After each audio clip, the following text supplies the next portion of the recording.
Welcome everybody, this is Tap Out Talk with WWE Speed, a new champion tournament.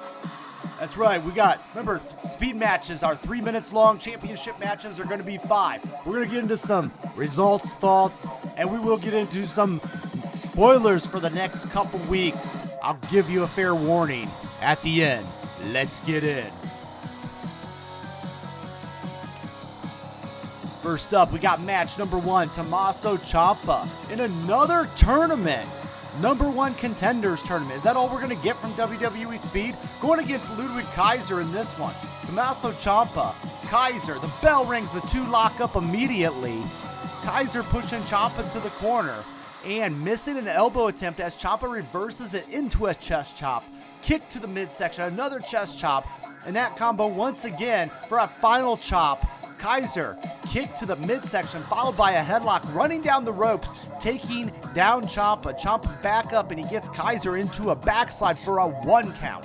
Ciampa looking for the fairy tale ending, doesn't get it, but Kaiser reverses it, hitting a rolling senton off the ropes. Turns into the tides for Kaiser, allowing the advantage as he follows up with a kick to the outside. We're just below the 2-minute mark in this one. And Ciampa rolls back in and is cut off by Kaiser immediately. Kaiser goes to the second rope, attempts a fist, but Ciampa hits jumping knee into a pin for a 1 and a 2. The two are on their feet. They exchange blows into a yay, boo chant, leading us to the 1-minute match left in the mark of that. Ciampa to the ropes, hits Kaiser with a European uppercut. He's got all offense, he's got all advantage. Kaiser follows up with a knee to the face on Ciampa for a 1 and a 2. Kaiser yells at the crowd attempting to get more offense in, but Ciampa reverse rolls up through as Kaiser rolls through with the roll up for the pin, allowing Ciampa to get up, hit the fairy tale ending for a 3rd attempt in this matchup. He wins with 6 seconds left, advancing in the tournament, and there is no escape. Then no one will survive. Tommaso Ciampa winning with 6 seconds left. We then get into match number 2 in this tournament, where we get Andrade versus Carl Anderson. Tommaso Ciampa begins with Carl Anderson. Don't blink, this match is going to go by in a very quick kicking action. He hits a kick and a slam, and the opponent's head hits the mat. He follows up with a fist to the ground. Ground and pound action, leading to a pin for a 1 count. Andrade attempts an inside cradle for a 1 and a 2 count. Catching his opponent by surprise. Both men are on their feet. Carl Anderson charges to the corner, missing Andrade head first into the turnbuckle. Andrade hits a running double knee to Anderson seated in the corner. Anderson getting to his feet, and he walks right into a wicked double underhook neckbreaker by Andrade, pinning him at the 2-minute and 13-second mark. And it does break a new speed record with just under a minute on this matchup, allowing Andrade to go on and win in the fastest speed match possible, advancing in the number 1 contenders tournament.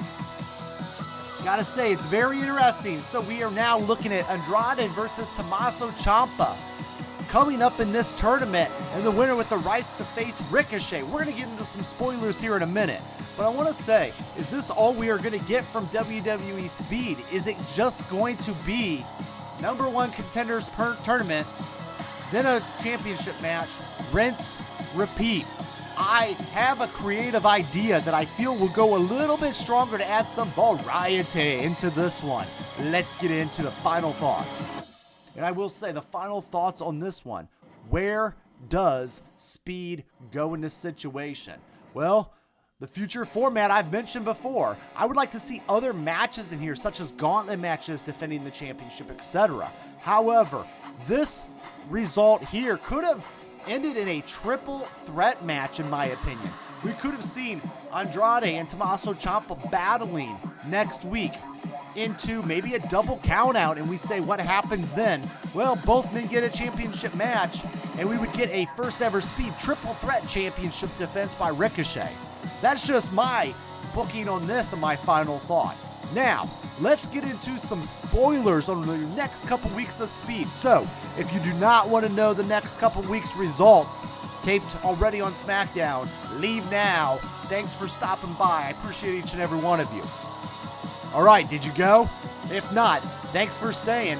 And here are the spoilers for WWE Speed. We will get Tommaso Ciampa losing to Andrade, leading to a showdown of Andrade getting his championship match in Ricochet and becoming a new WWE Speed champion, defeating Ricochet the next week after.